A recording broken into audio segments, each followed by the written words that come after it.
So your mom says you want me to read you a story. What'll it be? The Pirate Prince? The Wizard Child? The Beast from the Fairy Tale Land? I don't want you to read me a story. Oh.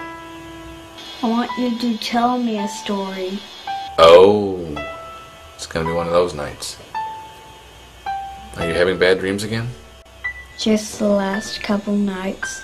Starting at a new school and making new friends can be a little scary. Do you think that might be the problem? Maybe. I think you're adjusting quite well. And I'm proud of you. You know, we moved because it was the best thing for us to do as a family.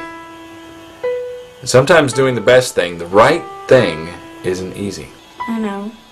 It's okay, I'm making friends. I'm sure you are. So, you want me to tell you a story? How about I tell you about a man who always tries to do the right thing too? Okay. And I think you know who I'm talking about. But you understand that telling a story is different than reading one. Yes. Because if I read you a story, you can follow along on the page and look at the pictures. But if I tell you a story, you have to use your imagination to fill in the missing parts. I'm good at that. I know. Are you ready? Yes. Close your eyes and listen. Do you hear it? What? The sounds of a big city. Not just any city, though. It's Metropolis. Noisy streets, car horns, people shouting. I hear it. I hear the city. Good. In Metropolis today, the scientists at Star Labs are ready to unveil something very interesting. Now open your eyes. The scientists are holding a press conference to show off the latest information received from a deep space satellite. And they're scurrying about the room, pressing buttons, and turning dials, and scribbling notes on paper. Do you hear all of it? Yes. And one of the scientists speaks. Hello, and thank you all for coming. Hello, and thank you all for coming. We here at Star Labs are pleased to share with you the latest images retrieved from Outpost 1, our deep space probe. Gentlemen! Again, the scientists start turning knobs and dials and pushing buttons. Beep, beep, beep, beep. Large monitors crackle to life, revealing images of stars and planets and asteroids. And one of the reporters in the crowd starts to speak. Excuse me, Clark Kent, Daily Planet. How far has the probe traveled so far? Currently, it's in the neighborhood of Jupiter. As you can see, we have some breathtaking images. Now, Clark was tall, sort of slumpy. He wore glasses and was very polite. At that moment, Clark's attention was fixed on a single tiny element of one of the pictures. As much as he didn't like to interrupt, he had to know. Excuse me again, what is that blur in the corner of that image? Clark was pointing to a shimmering object in the picture. I don't know.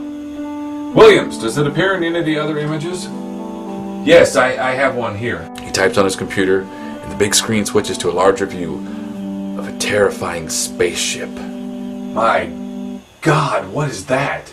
Now, very few things in the world scared Clark Kent, but what he saw chilled him to the bone. I have to make a call. Pardon me. Clark ducked out of the room and ran out a door into the alley. No one could witness what he was about to do. Clark Kent's usefulness was over. This looked like a job for Superman! Zipping around the building, Superman enters Star Labs and heads straight for the conference. Ladies and gentlemen, excuse me. Mr. Kent contacted me and said there's a situation that needs my attention. I don't know what it could mean, Superman, unless you know what this is. Now the scientist pointed at the image on the screen. Superman took a deep breath. I don't want to cause a panic, but that, sir, is Brainiac. Now everyone in the room stood quietly. They had no idea what Brainiac was. Do you? No, but it must be bad if Superman's scared. It is bad. Superman proceeded to tell everyone how bad. Brainiac is from Krypton, my home world. I've encountered him before. I had hoped that he wouldn't make his way to Earth. What does he want? Knowledge. followed by destruction. The room was no longer silent. Everyone started to ask questions. Some of the scientists and technicians started calculating on their computers. Judging by the distance traveled between the two images, I'd say he's going to be on Earth in less than a week. All right. Alert the government and the military of what you found. There isn't a second to spare. I'll try and stop him. Superman raced out of the room and onto the busy street. Earth was his home, ever since his parents sent him away as a child to escape the destruction of their world. And although every day he tried to keep the peace and resolve conflicts, he was not afraid of a fight. But this would be the fight of his life. It wasn't time to say goodbye to his adoptive parents, his friends, or even the woman he loved. Lois Lane. He raised an arm and took to the sky. Up, up and away! Faster and faster, Superman flew past the planets of our solar system. Jupiter is huge, but it was just a blur as he raced around it.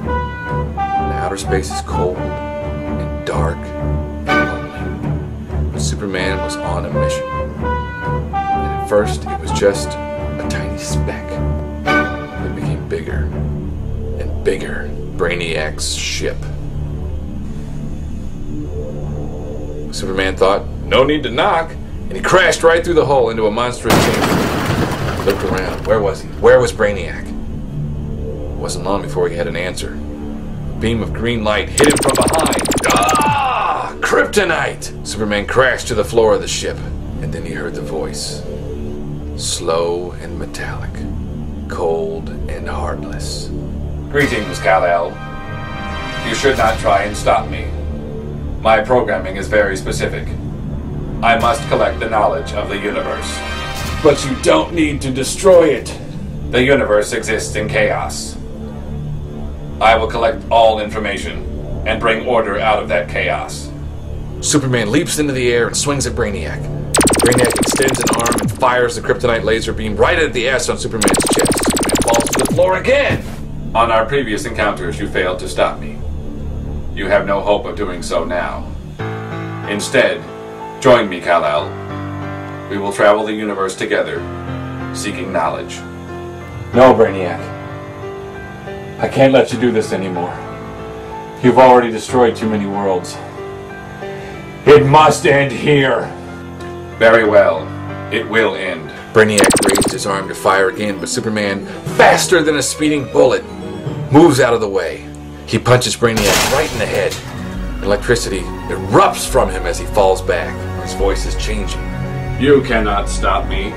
My purpose is not yet complete. Maybe mine is!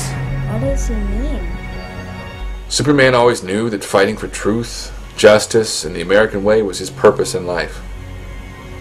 But he soon realized that he needed to help anyone he could who was innocent and needed a hero to defend them. Right now, everyone on Earth was depending on him. He had to stop Brainiac, even if it meant he would die trying. Superman smashed everything inside the ship. Brainiac fired mechanical arms at him. Superman blasted them with his laser vision. Explosions tore through the ship. It was coming apart. Brainiac could survive if even the smallest piece of himself remained. Superman pummeled Brainiac. Pieces flew off left and right. Superman fried each one of them with his laser vision. He breathed freezing air on Brainiac's exposed circuitry. Brainiac was slowing down. Superman kept punching. He couldn't let up. The ship was nearly destroyed and all around him. Still, they fought. Now, Brainiac was a logical being, even if his logic was twisted and evil. And he knew there was a chance that Superman could defeat him. So he opened a chamber on his chest, exposing a large piece of kryptonite.